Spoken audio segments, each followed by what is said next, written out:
एक बार एक मॉन्क अपने आश्रम से दूर अकेले ध्यान करने का फैसला करता है। वह अपनी नाव में बैठकर एक बड़ी झील के बीचों बीच जाता है। वह अपनी नाव को वहीं झील के बीच में गड़े एक बड़े से डंडे से बांध देता है। वह उसी नाव में बैठकर अपनी आंख बंद कर लेता है और ध्यान करना शुरू कर देता है।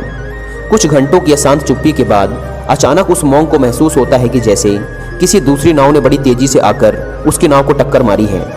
अपनी आंखें बंद किए हुए वह अपने क्रोध को बढ़ता हुआ महसूस करता है और जब वह अपनी आंखें खोलने ही वाला होता है, वह अंदर से उस दूसरी नाव वाले पर चिल्लाने के लिए पूरी तरह से तैयार होता है, जिसने उसका ध्यान भंग करने का साहस किया था।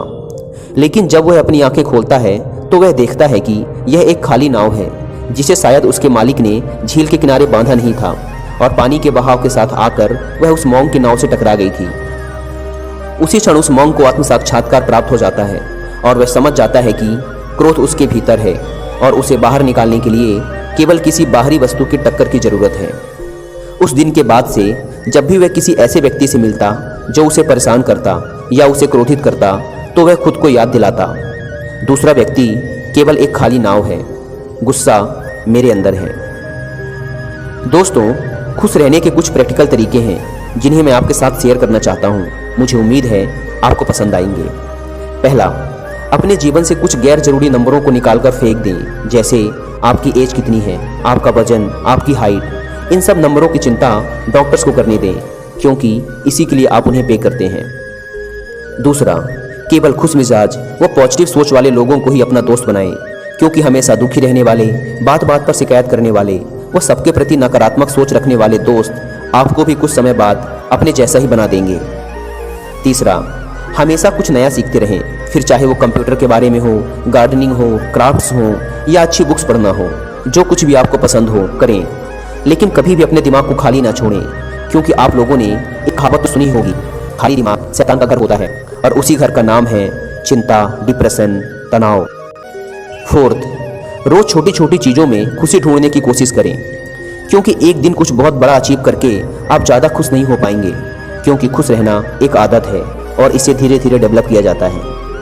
पांचवा तरीका, जब भी हंसें दिल खोलकर हंसें, एक लंबी और जोर की हंसी हंसें। तब तक हंसें जब तक आप सांस लेने के लिए हाँफ ना लें, और हाँ, खुद की गलतियों व बेवकूफ़ियों पर भी हंसने की आदत डालें। सिक्स्थ, एक बात आपको अपने दिमाग में बैठानी होगी कि दुख सबके जीवन में होते हैं और दुख को सहना भी उस इंसान को ही पड़ता है। इसलिए जब भी दुखी हों, रोएं, बहुत रोएं, लेकिन उस दुख से चिपक कर ना रहें। अब आपने दुख मना लिया है, अब आगे बढ़ जाएं, क्योंकि एकमात्र व्यक्ति जो हमारे पूरे जीवन में हमारे साथ है वह हम खुद हैं। इसलिए जिंदा रहो जब तक जिंदा हो। सेवंथ, खुद को उन चीज़ों व लोगों से घेर कर रखें जिन्हें आप पसंद करते हैं, चाहे वो आपके परिवार के लोग हों, कोई पालतू जानवर, किसी का दिया हुआ कोई गिफ्ट, कोई फेवरेट म्यूजिक, पौधे, आपके पर्सनल शौक, जो कुछ भी आपको अच्छा लगता है उसे अपने आसपास रखें। एट्थ और सबसे इम्पोर्टेंट बात, अपने हेल्थ का ख्याल रखें। अगर आप हेल्दी और फिट हैं तो इसे मेंटेन रखें। यदि आप अनहेल्दी हैं तो इसे ठीक करने की कोशिश करें, और अगर आपको कोई ऐसी प्रॉब्लम है जो आपके कंट्रोल के बाहर है तो एक्सपर्ट्स की सहायता लें।